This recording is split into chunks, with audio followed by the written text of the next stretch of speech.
Holler!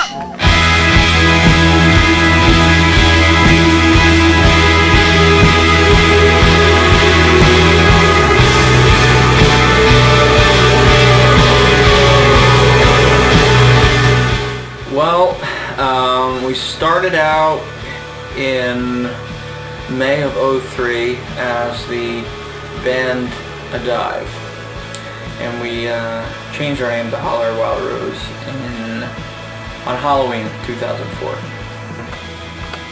I guess it was like sophomore year in high school. That was in '98. And I started playing in a band with a couple guys.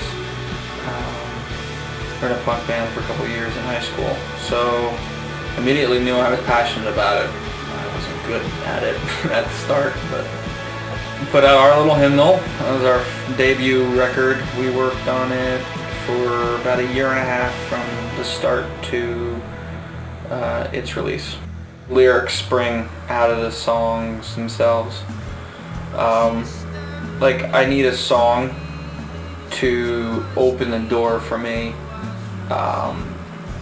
to create the lyrics. I don't write prose or kind of poetry beforehand and then try to fit them into a song. It's kind of like this song is creating this landscape that I can color with my lyrics. So that's usually the process, and it's never really instantaneous. Like, the lyrics come in little spurts, you know, maybe for months, maybe for a year.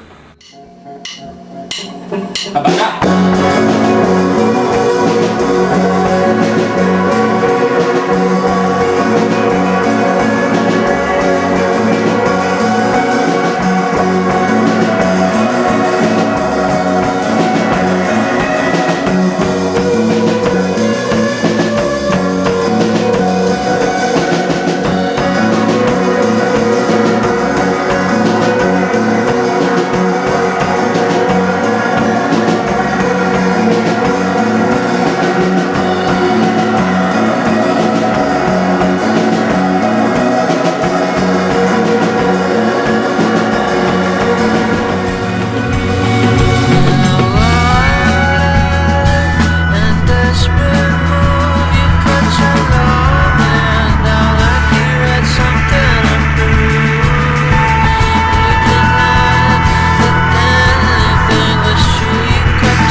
The word holler because I thought it was kind of funny, you know, it was in all these rap songs, but for whatever reason, I felt like, you know, it's a country word, you know, it means to shout or to exclaim, so I like that connotation of it. I kind of wanted to reclaim it, and I was on the highway one day, and I saw a tractor trailer past me with Irish Wild Rose, which is whiskey, I think, and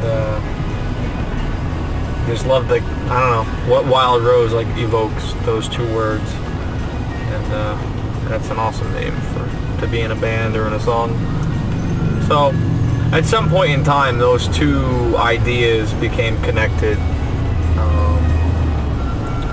with the idea of like the sunrise over New York City and all like the commuters and this massive populace like rushing into this.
My name's Steve Villardo, and we are the record company that signed Holler Wild Rose, and it's been a great experience so far, and we look forward to many more albums.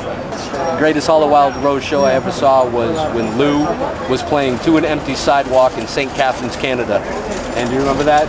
Dude, I had so much fun that night. There was nobody out there, but I was there, and you were there. Yep, it was a great setting, because they had like a garage door that opened up, and you were outside in the air, and Lou played Out to Canada while people inside. Oh man, it was an incredible show. Incredible show. I mean, I think that we have some really interesting relationships in the band.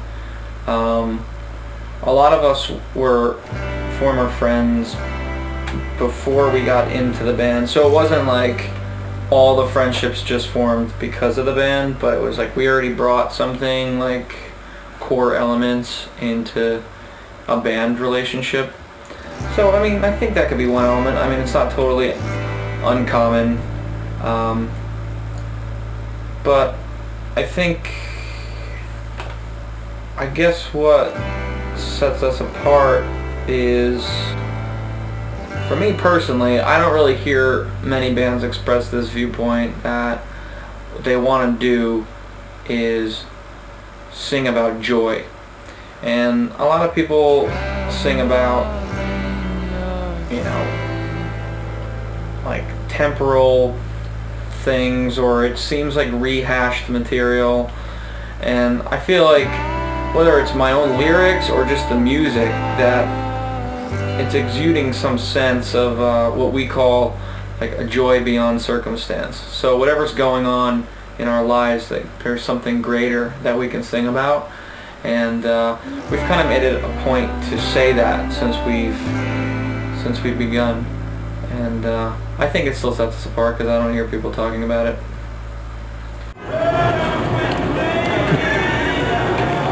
El descubrimiento del siglo es Holler Wild Rose.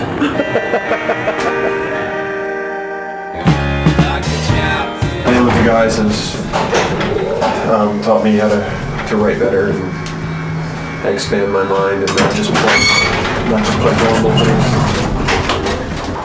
Trying to do this and trying to work a 9 to 5 every day. It's not easy, and the bigger the band gets, if you're not making a lot of money, you still have to work.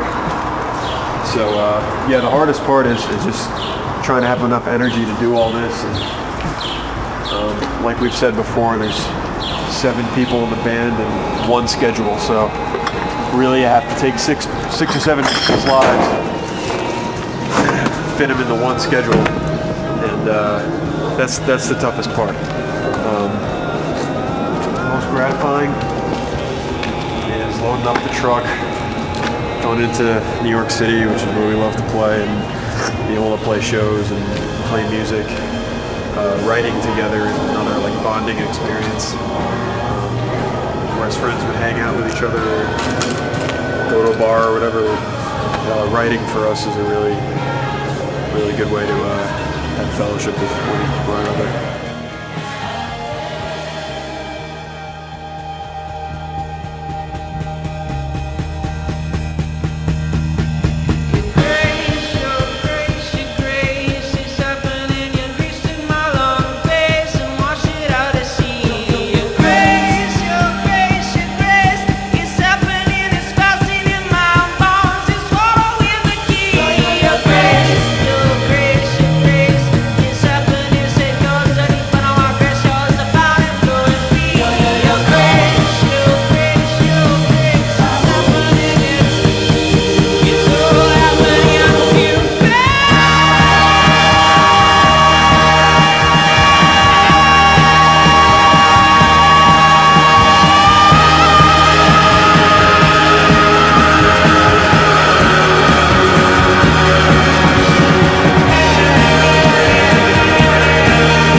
Songs completed, but we have a chorus of probably between 10 and 12 other songs. So we've got more than enough for a Holler record. Like 8 songs could be 80 minutes. So, you know, we could have 2 albums worth, I'm not sure. But it's probably our most prolific and creative writing process so far. We'd love to have it released winter of 2009. So anywhere between January and March, if things go well. But if you know Holler, it could be 2010. So, yeah.